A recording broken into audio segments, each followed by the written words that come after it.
Hi folks, Mark here, Views from Mark, and today I'm here unboxing a very special item which I picked up from the Amiga boutique on Regent Street in central London yesterday.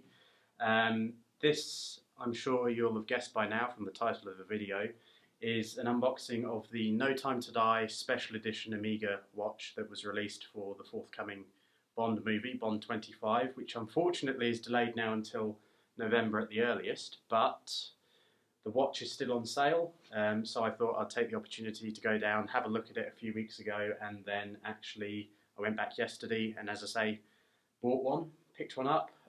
So yeah, this is the first time I've had a chance to have a look at it since I got back from London, so I'm just going to go ahead and do the unboxing.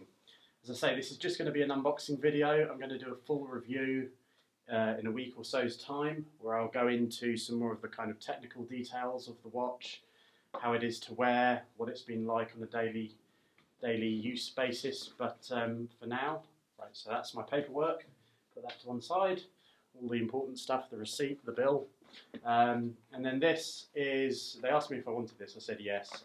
Basically when Amiga ship the watches from Switzerland, they don't come in the packaging that you get them in, they basically come in these plastic containers. So I'll go ahead, reach in, bring out the box. So as you can see, it's not a very glamorous box. Again, this is basically what it's shipped in. So I asked, they said, did I want it to come in this box? I said, yeah, why not? If you were to order one online, I imagine this is how it would come as well. So what I'll do now is I'll come to a closer shot and give you a view of what we're going to unbox. So as I say, this is just a delivery box. Usually they wouldn't give you the watch in this box when you leave the store, but I asked them, I said yeah, that's fine, just for keeping the actual box protected. So as we open this up, I'll take this out. So there we have it. As you can see, it's quite a slim box compared to the other boxes that Amigas have come in previously, like the Spectre limited edition was quite a big box. This is probably about a fifth the size, but we'll go ahead, open it up. And as you can see in here, we've now got some tissue, and then reveals the actual pouch that the watch comes in. The pouch itself is a travel pouch. It's perfect size for travelling. I think that's half of the reason that they did it like this, just to be different as well. It's made from this waxy material, or it's wax coated anyway. It's kind of like a Barber jacket finish that you would get. Again, with these straps that kind of keep everything secure. You've got on the front here the Amiga and the 007 branding on there. So what I'll do is I'll take it out of the box and then give you a view of what else is in here before we actually open up the pouch. So the only other thing that's within this box is the instruction manual, which comes with every Amiga. That kind of gives you all the details that you need in terms of the caliber of watch that you've got. For this particular one, it's an 8806 movement. So yeah, these are just, as I say, general instructions that you would get with any Amiga, but it's always useful to have and familiarise yourself rather with your watch via the instructions. So this is the pouch once we've got it out of the box. As you can see, there's the Amiga and the 007 branding. It's a really nice feel. It's very light. I think that's probably an indication of how light the watch is going to be. On the back here we've got a couple of slots that they put your warranty card in, certificate for the master chronometer, details which you can look up online. You can actually go online, they give you an access code and you can look up your exact watch and how it fared in their tests to see how accurate it's going to be and everything else. So I might do that for the full review, but without further ado, let's give this an open up. So this unbuckles there, and then the moment that everyone's been waiting for, I've been waiting a long time for this, so we open up and reveal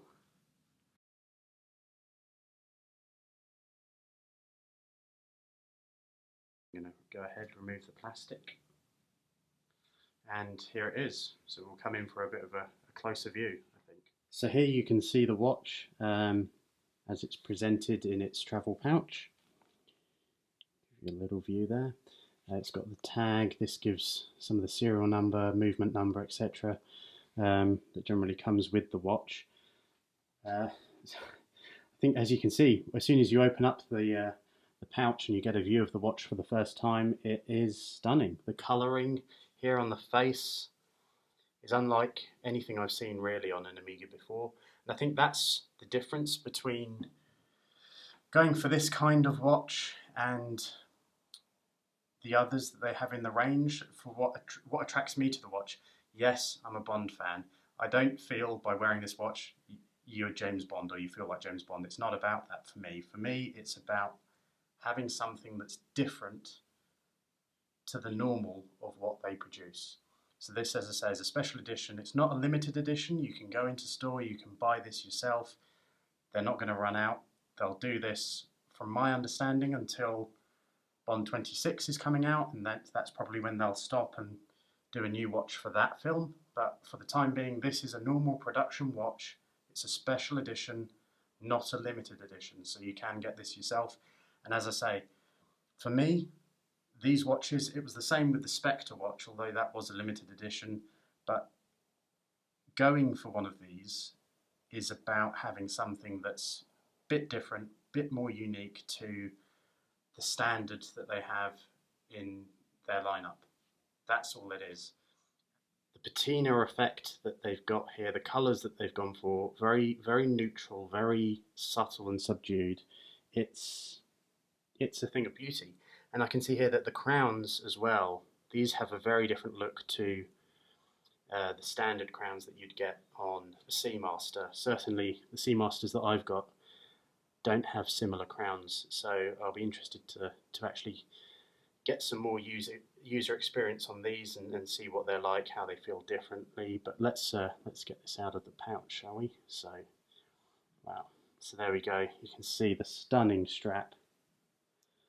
This is yeah, something very special. So we'll slide this out. You can see it's still got the protective. There's a plastic coating on this side of the strap, which we'll remove shortly.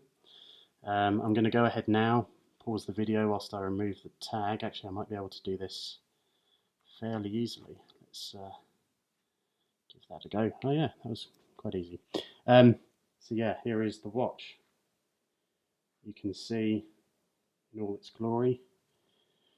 On the back here, got some more protective plastic. We'll go ahead and remove this. No going back now. So yeah, there we go. We've got the numbers on the back there. These all have a significance, but again, we'll come to that in the full review.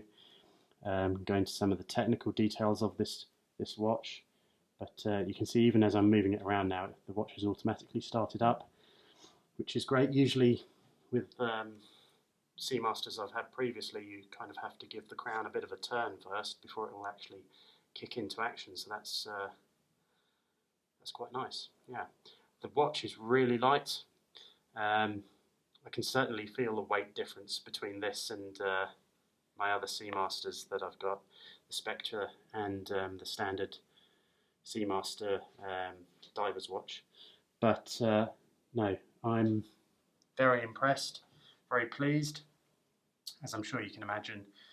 I by no means take this for granted. I realise I'm incredibly lucky to be in a position where I can go and get a watch like this. I'm a little bit lost for words. It is really, really beautiful. It feels fantastic. It's very lightweight. The weight really is significantly different, or at least it feels it. Of course, this watch is made of titanium. The casing is titanium. The bracelet is titanium as well. The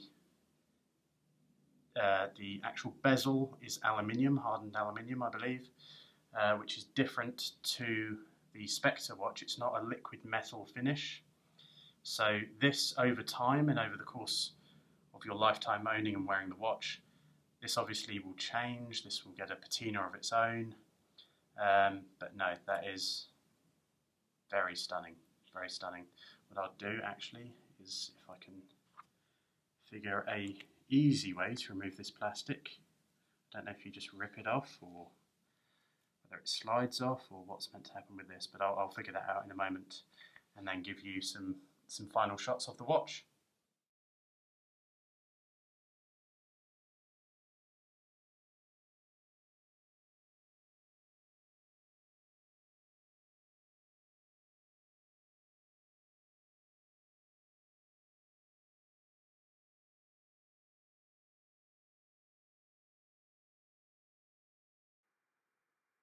So as you can see here, you've got a beautiful movement, lovely and smooth movement there of the seconds hands on this beautiful watch face. There is no date window on this Seamaster, it is just the hours of the day, but I don't think for a second that the watch is lacking anything by not having a date window. As I say, the colours that have been used on the design of this watch, which I believe Daniel Craig had a direct input into, as he did with the Spectre limited edition.